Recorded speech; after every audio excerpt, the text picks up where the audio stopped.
Salut ma team DT, c'est Dylan Technologies, j'espère que vous allez bien. Aujourd'hui les amis, on se retrouve dans une nouvelle vidéo. Ma team DT, aujourd'hui du coup on va parler de l'iPhone 13 et oui on va comparer un petit peu l'iPhone 13 et également savoir si au final il est bien de l'acheter ou pas, hein, de passer de l'iPhone 12 par exemple ou même de l'iPhone XR à l'iPhone 13, est-ce que c'est intéressant oui ou non. On va en parler du coup dans cette vidéo. Je fais une petite parenthèse, j'espère en tout cas que cette vidéo sera de meilleure qualité. J'ai investi là dans des éclairages, donc merci pour tous vos dons qui ont permis également d'investir dans ces éclairages. Maintenant il reste plus que la petite caméra. Bon bref, on va pas s'attarder sur ce sujet, on va parler directement d'iPhone 13. A few moments later. Bien, alors du coup, quelles sont la différence du coup entre l'iPhone 12 et l'iPhone 13 par exemple? C'est là déjà le premier point qu'on va discuter et à la fin de la vidéo, je vous dirai si c'est intéressant au final d'acheter le dernier iPhone, le tout dernier iPhone 13 ou bien pas du tout. Au final, peut-être acheter directement l'iPhone 12 ou tout autre iPhone. Bref, déjà, la première comparaison, la première différence entre ces deux modèles, c'est du coup le design. Ok, le design n'a presque pas changé, sauf la petite encoche et les capteurs photo qui se trouvent à l'arrière. Voilà, avant ils étaient collés ensemble, là maintenant ils sont d'une autre sorte au final. Il y en a un qui se trouve en haut à droite et un autre en haut à gauche, par exemple pour l'iPhone 13 normal. Pour l'iPhone 13 Pro, c'est deux à gauche, en haut, en bas, plus un au milieu à droite. Voilà, ça c'est par exemple la première différence qui n'est pas non plus la plus folle en soi, qui permet juste de différencier si c'est un iPhone 13 par exemple ou un iPhone 12. Voilà, ça peut être intéressant, mais c'est tout. La deuxième différence, en effet, c'est du coup la fameuse petite encoche. L'encoche est toujours présente, hein. Les rumeurs avaient dit peut-être qu'elle disparaîtrait, ce n'est pas le cas. Mais les rumeurs avaient aussi prédit une plus petite encoche et là c'est le cas effectivement. Voilà, une plus petite encoche qui laisse de la place pour afficher d'autres contenus tels que par exemple, je sais pas moi, un VPN par exemple, même si au final tout ne s'affiche pas encore. Bon, ça devrait se régler dans les prochaines mises à jour d'iOS 15 bien évidemment.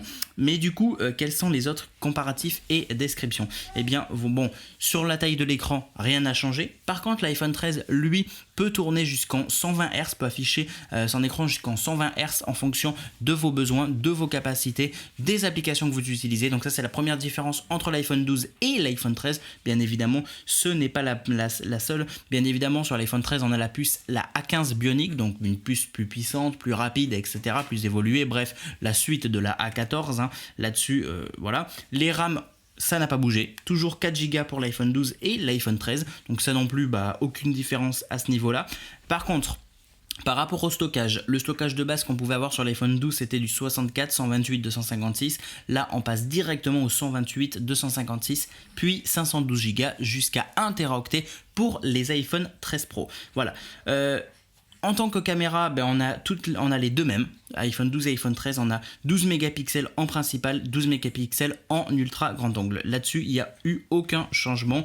Bien sûr, la batterie de l'iPhone 13, elle est de 3095 mAh. Elle est beaucoup plus grosse que celle de l'iPhone 12 et donc beaucoup plus importante et a une meilleure autonomie. Bon, à part ça, il y a quoi d'autre? Bon, les couleurs, on les connaît déjà, un noir, blanc, rouge pour Red Product, bleu, vert, mauve pour l'iPhone du coup 12 et pour l'iPhone 13, lui, on a du noir, du blanc, du rouge pour le Red Product également, du bleu et du rose. Bon, à part ça, on a quoi d'autre? Bon, un Wi-Fi qui est à peu près pareil. Par contre, le réseau cellulaire 5G, lui, a été amélioré comparé à l'iPhone 12. C'est un petit peu logique, hein. L'iPhone 12 est sorti au moment où la 5G était sortie également, donc bon, c'était les premières antennes, etc.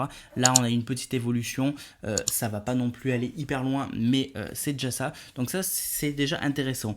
Mais du coup, les plus gros points positifs, j'ai envie de dire, c'est effectivement son autonomie, sa recharge qui sont vraiment très évoluées. La batterie de l'iPhone 13 tient largement mieux que celle de l'iPhone 12. La puissance de l'iPhone 13 est largement mieux que celle de l'iPhone 12, mais ça, c'est un petit peu de la logique. Voilà. Concernant les capteurs photo, c'est les mêmes.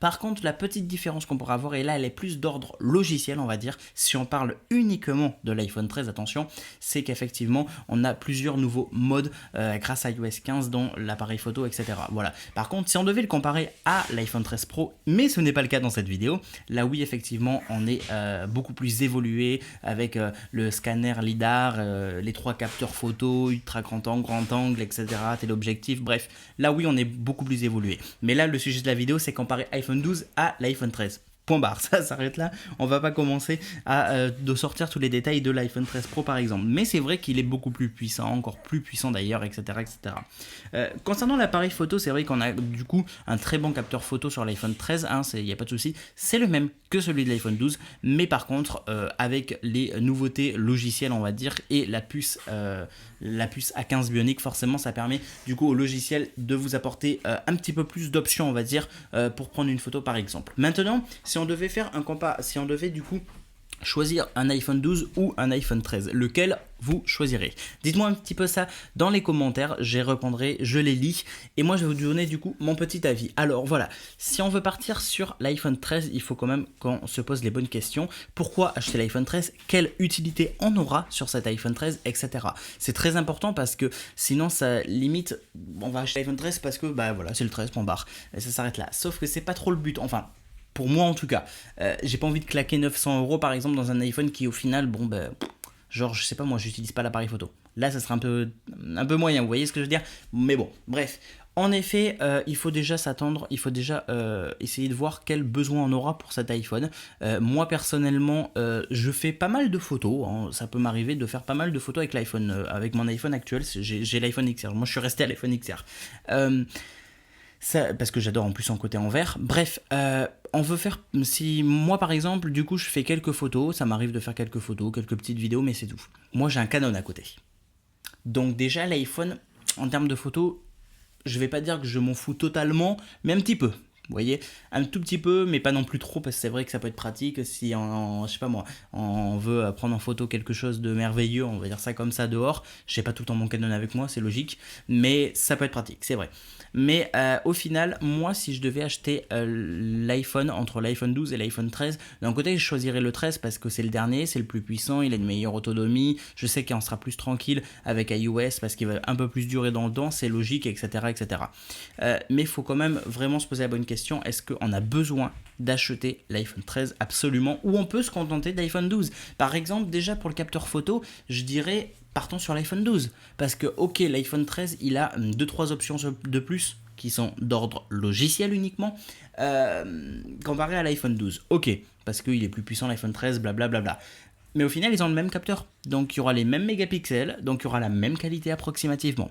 Vous voyez, déjà ça c'est la première chose à savoir. Forcément l'iPhone 13 il est beaucoup plus rapide, beaucoup plus performant. Donc si vous cherchez à utiliser des applications qui vont demander beaucoup à l'iPhone, peut-être que l'iPhone 13 effectivement est mieux pour vous. Si vous êtes quelqu'un qui fait beaucoup de photos et de vidéos, l'iPhone 13 est mieux. Mais à ce moment-là, j'ai envie de vous dire l'iPhone 13 Pro est encore mieux du coup. Vous voyez ce que je veux dire? Ça dépend vraiment des besoins de chacun au final, de choisir est-ce que c'est iPhone 12, iPhone 13, est-ce que c'est l'iPad Air, est-ce que c'est l'iPad mini, MacBook Pro, MacBook Air, bref, ça va dépendre de tous les besoins. Apple a fait en sorte de faire des iPhones comme des Mac, des iPads en fonction de nos besoins. Il y a l'iPad Pro par exemple qui lui est pour un peu plus les entreprises entre guillemets ou les artistes même. Vous voyez ce que je veux dire? Vous êtes quelqu'un qui va juste jouer à des jeux vidéo sur votre iPad sur le canapé, l'iPad Pro, ça fait cher l'iPad Pro pour jouer à des jeux vidéo. Bref, vous voyez ce que je veux dire? Il y a vraiment chaque différence au final. Et du coup, pour revenir au sujet de l'iPhone 13 et de l'iPhone 12, moi je vous le conseillerais effectivement si vous êtes du genre à faire beaucoup de photos, si vous voulez aussi le dernier iPhone, ça peut être voilà, vous avez envie de vous faire plaisir, vous voulez le dernier, ça s'arrête là. Point barre, vous voyez, il n'y a pas à débattre 10 ans. Ça va dépendre, voilà, essentiellement au final de vos besoins. Est-ce que vous aurez plus besoin, attention, j'insiste bien, est-ce que vous aurez plus besoin d'avoir un iPhone 13 ou vous aurez plus besoin d'avoir un iPhone 12? C'est une très bonne question qu'il faut absolument se poser avant de faire n'importe quoi. Personnellement, j'aimerais changer d'iPhone. Et actuellement, j'hésite justement en fonction de l'iPhone 12 et l'iPhone 13. Comme vous, j'ai dû sûrement rechercher un petit peu quelles sont les différences. Et je vous les ai données en gros dans cette vidéo, les différences. Elles sont pas hyper folles au final. On n'est pas sur un iPhone qui a vraiment tout cassé, d'accord? L'iPhone 13 Pro, bien évidemment, lui, il est largement mieux que l'iPhone 12 si on devait le comparer. Mais là, on compare un iPhone Pro avec un iPhone normal, vous voyez ce que je veux dire? Donc c'est totalement différent. Mais moi, je pense que l'iPhone 12 reste encore un très bon téléphone. Il capte bien, la batterie est bonne, la puissance est bonne, la RAM elle est bonne, l'appareil photo il est bon, etc. etc.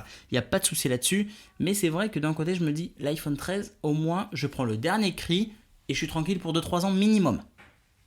Parce que là aussi, il faut se poser une autre question, c'est que iOS sur les iPhones, là par exemple, l'iPhone 13 est sorti donc avec iOS 15, on est d'accord. Donc c'est le tout dernier logiciel en date. Ça veut dire que là, l'iPhone, il va pouvoir supporter entre 3, 4 et peut-être 5 générations d'iOS dans les 5 prochaines années à venir. Par contre, si on prend l'iPhone 12, qui lui est sorti avec iOS 14 l'année dernière, sur ces 3, 4, 5 générations, il en a déjà consommé une.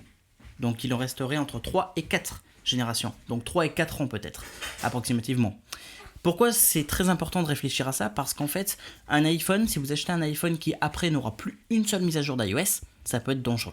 Pour vous, pour l'iPhone, etc. Pourquoi? Parce qu'en fait, dans les mises à jour d'Apple, je suis désolé, il n'y a pas que les nouveautés, des nouveaux emojis, des nouvelles options, il y a surtout les mises à jour de sécurité qui sont extrêmement importantes. D'accord? Il faut le noter ça. Donc dans un premier temps, avoir un iPhone qui peut avoir les dernières mises à jour iOS, c'est mieux pour votre sécurité, pour la sécurité de l'iPhone, pour pas se faire pirater, blablabla, vol de données, etc.